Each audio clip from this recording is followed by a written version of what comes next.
Okay, so similarities and differences.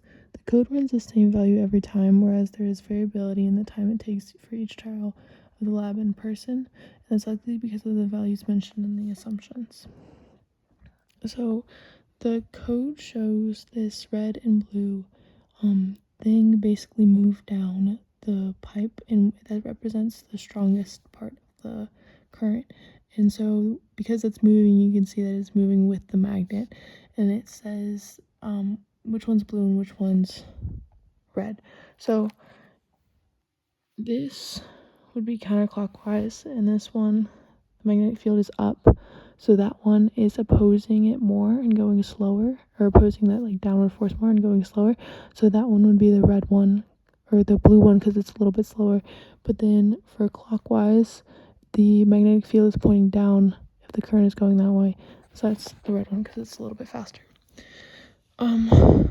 When you flip the magnet around, the same exact thing happens. You get the same exact results because of Lenz's law. And then the computational system was a little bit slower. And again, that's probably because of the error. And then what does the shape? We already went over the graph. Okay, so what if the resistivity of the conductor was reduced as close as possible to 0?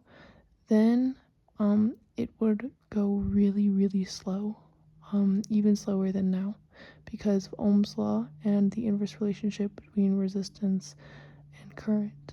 And then if there were holes or slots cut into the tube, it would go faster, because it wouldn't, the flow of current wouldn't be as concise.